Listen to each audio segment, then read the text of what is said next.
ಬೆಂಗಳೂರಿನಲ್ಲಿ ಬೇಕಾಬಿಟ್ಟಿ ನೀರು ಬಳಸಿದ್ರೆ ಹುಷಾರ್. ಬೇಕಾಬಿಟ್ಟಿ ಕಾವೇರಿ ನೀರು ಬಳಸಿದ್ರೆ 5,000 ರೂಪಾಯಿ ದಂಡ ಹಾಕ್ತಾರೆ. ಅನಗತ್ಯ ಕಾವೇರಿ ಬಳಕೆಗೆ ಬೆಂಗಳೂರು ಜಲಮಂಡಳಿ ಬ್ರೇಕ್ ಹಾಕಿದೆ. ಇನ್ಮೇಲೆ ಬೆಂಗಳೂರಿನಲ್ಲಿ ಕಾವೇರಿ ನೀರು ಕುಡಿಯೋಕೆ ಮಾತ್ರ ಬಳಕೆ ಮಾಡಬೇಕು. ಮಳೆ ಕೊರತೆಯಿಂದ ಕ್ರಮಕ್ಕೆ ಮುಂದಾಗಿದೆ BWSSB. ಮನೆ ಅಪಾರ್ಟ್ಮೆಂಟ್ಗಳಲ್ಲಿ ಏರೇಟರ್ನ ಕಡ್ಡಾಯ ಮಾಡಬೇಕು. ಇನ್ನು 50% ನೀರು ಉಳಿಕೆ ಆಗುತ್ತೆ. ಇನ್ಮೇಲೆ ಈಜುಕೊಳಗಳಿಗೆ ಕಾವೇರಿ ನೀರು ನಿಷೇಧ ಮಾಡಿದ್ದಾರೆ. ಕುಡಿಯೋಕೆ ಮಾತ್ರ ಬಳಕೆ ಮಾಡಬೇಕು. ನಿಯಮ ಉಲ್ಲಂಘಿಸಿದರೆ 5,000 ರೂಪಾಯಿ ದಂಡ ಹಾಕ್ತೀವಿ ಅಂತ ಎಚ್ಚರಿಕೆಯನ್ನು ಕೊಡಲಾಗಿದೆ. ಕಾವೇರಿ ನದಿಯಿಂದ ನೀರಿನ ಸಪ್ಲೈಯಲ್ಲಿ ಕೊರತೆ ಎದುರಾಗುವಂಥ ಭೀತಿ ಇದೆ. ಹೀಗಾಗಿ ಬೆಂಗಳೂರಿನಲ್ಲಿ ನೀರನ್ನು ಮಿತವಾಗಿ ಬಳಸಬೇಕು ಅಂತ BWSSB ಅವರು ಆದೇಶವನ್ನು ಹೊರಡಿಸಿದ್ದಾರೆ.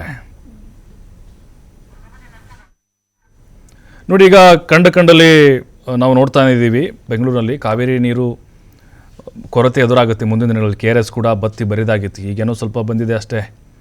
ಮುಂದಿನ ಭವಿಷ್ಯ ನಮ್ಮದು. ಮುಂದಿನ 6-7 ತಿಂಗಳು ಏನಾಗುತ್ತೆ, ಇದೇ ರೀತಿ ಮಳೆ ಬರದೇ ಇದ್ದರೆ ಖಂಡಿತವಾಗ್ಲೂ ನಾವು ಹಾಕಾರ ಶುರುವಾಗುತ್ತೆ. ಕಾವೇರಿ ನೀರನ್ನ ಅವಲಂಬಿಸಿದ್ವಿ ಬೆಂಗಳೂರಿಗರು, ಬೇರೆ ನಮಗೆ ಮೂಲ ಇಲ್ಲ. ಹಾಗಾಗಿ ಈಗ ಈ ಬೇಕಾದಂಗೆ ಇವರು ಬಳಕೆ ಮಾಡ್ತಾನೆ ಇದ್ದಾರೆ. ನಾವು ಗಾಡಿ ತೊಳೆದ್ವಿ, ನಾಯಿ ತೊಳೆದ್ವಿ ಅಂತೇಳಿ. ಹಾಗಾಗಿನೇ ಕುಡಿಯೋಕೆ ಮಾತ್ರ ಬಳಸಿ ಅಂತ ಕೇಳ್ಕೊಂಡಿದ್ದಾರೆ.